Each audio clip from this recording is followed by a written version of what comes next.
Big boss Malayalam season 7 ഇന്നലെ രാത്രിയിൽ 3 മണിക്കും 4 മണിക്കും ഒക്കെ മത്സരാർത്ഥികൾ ഇതുപോലെ ഉറക്കമൊഴിഞ്ഞ് അവിടെ ഇവിടെയൊക്കെ നടക്കുന്നുണ്ടായിരുന്നു. കാരണം പിറ്റേ ദിവസം എത്ര മണി വരെ വേണമെങ്കിലും കിടന്നുറങ്ങാം, വേറെ കുഴപ്പമൊന്നുമില്ല.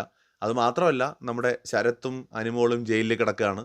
അപ്പോൾ അതുകൊണ്ട് എല്ലാവരും ആദ്യത്തെ ജയിൽ പോക്ക് കൂടെയാണല്ലോ, ഇനി അങ്ങ് ശീലമായിക്കോളും. അപ്പോൾ അതുകൊണ്ട് എല്ലാവരും പുറത്തിറങ്ങി ഡാൻസും പാട്ടും ആഘോഷവും ഒക്കെ ആയിരുന്നു. വലിയ വഴക്കുകളൊക്കെ കഴിഞ്ഞതിന് ശേഷമാണ് ഇവരുടെ ചപ്പാത്തി പരത്തിൽ തീരുന്നതും അതിനുശേഷം അവർ പുറത്തിറങ്ങുന്നതും നമ്മുടെ അനീഷിനെ വെട്ടിച്ച് പോയി ഒളിച്ചിരിക്കുന്നതുമൊക്കെ. സോ ഇത് ഒരു സൈഡ് നോക്കുമ്പോൾ ഇതെല്ലാം കോണ്ടന്റ് ആണ് ഇവർക്കൊക്കെ. ആ ഒരു സംഭവം ചെയ്യുന്ന സമയത്ത് ഒരു പ്രശ്നവും അവർക്കിടയിൽ കാണുന്നില്ല നമ്മൾ. അനീഷ് പറയുന്നുണ്ട്, ഇത്ര ചീപ്പ് ഷോ ഒന്നും കാണിക്കണം, നിങ്ങൾ പോയിക്കോ, പോയി കയറ് എന്നൊക്കെ പറയുന്നു. പോയി കയറുന്നു, കഴിഞ്ഞു അവിടെ.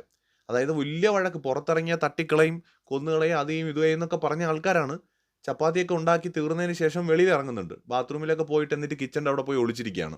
ഈ വഴക്കുകളും പ്രശ്നങ്ങളും ഒക്കെ പലതും ക്യാമറയെ കാണിക്കാനും ഓഡിയൻസിന് വേണ്ടിയിട്ടുമാണ് എന്നുള്ളതാണ് പരമമായ യാഥാർത്ഥ്യം. കൂടുതൽ അപ്ഡേറ്റുകളുമായി വീണ്ടും കാണാം.